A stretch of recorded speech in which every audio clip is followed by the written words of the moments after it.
The biggest crash is here. Robert Kiyosaki's terrifying message. The markets certainly appear terrible right now. The S&P 500 has fallen 23% so far. The loss in 2022 for the very tech-heavy Nasdaq Composite has increased to a dismal 31%. Welcome back everyone. In today's video, we will talk about what Robert Kiyosaki has to say about the biggest crash. Don't forget to subscribe to our channel. Robert Kiyosaki, the author of Rich Dad Poor Dad, who raised the alarm, emphasizes how severe this downturn may be. This is going to be the biggest crash in world history. We've never had this much debt pumped up, he has mentioned. One would believe it's time to seek deals in the battered stock market, given that Kiyosaki tweeted that crashes are the ideal moments to get rich. However, Kiyosaki isn't doing that at the moment. Gold and silver in particular have long been favored as a hedge against inflation and unforeseen events. Unlike fiat money, they cannot be created out of thin air. The global economic events have no bearing on the value. Kiyosaki's response to the host's question about whether he was expanding his portfolio was straightforward. I'm buying more gold and silver. Undoubtedly, the sell-off that has been taking place this year has also affected precious metals.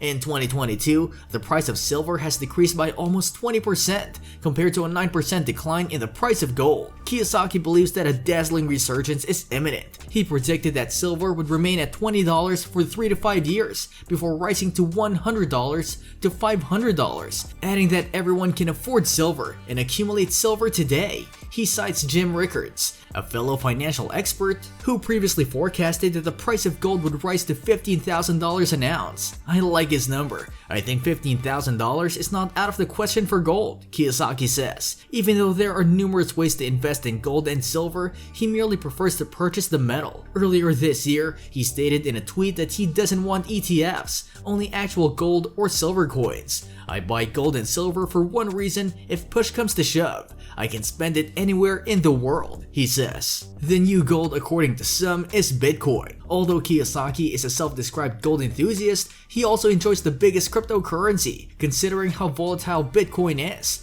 Kiyosaki tells how he joined the market during one of the pullbacks, when Bitcoin hit the first time $20,000. I watched it and it traced back down, he says. So it came back to hit $6,000. So I knew it was picking up momentum, as a trader would say, and when it hit $6,000, I bought 60. So I'm in the money. As we know, Bitcoin then went on to a roller coaster ride, hitting a high of $68,990 last November. Today, Bitcoin trades at around $19,000 apiece, a staggering 72% pullback from its peak, but still well above Kiyosaki's entry price. Looking ahead, he's optimistic and bullish on blockchain and is ready to buy the dip again if the downtrend continues. If it goes down to $1,000, I'm backing up the truck. As a result of global supply limitations, food prices have been rising. That's a topic that investors should focus on. Inflation about to take off. Best investments are cans of tuna and baked beans. Kiyosaki tweeted in June, explaining that you can't eat gold, silver, or Bitcoin, but can eat tuna and beans. He currently informs Kitco that he's also investing in livestock.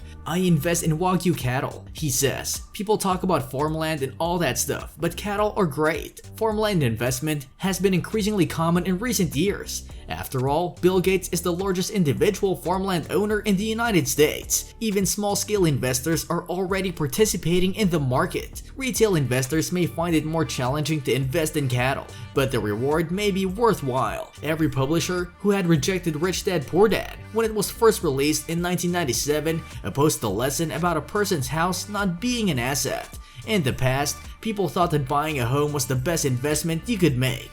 People didn't recognize a property wasn't an asset until 2007, when subprime borrowers began to default on their subprime mortgages. The most potent financial force in the financial markets, mean reversions, will cause the largest disaster in recorded history. The figure here displays the S&P 500 index's inflation-adjusted departure from its exponential growth pattern using Shiller data. Notably, the market in every instance reverted to or went over its exponential growth tendency. That's all for this video. We'll be back soon with another informative video. Don't forget to like and share this video. Until next time.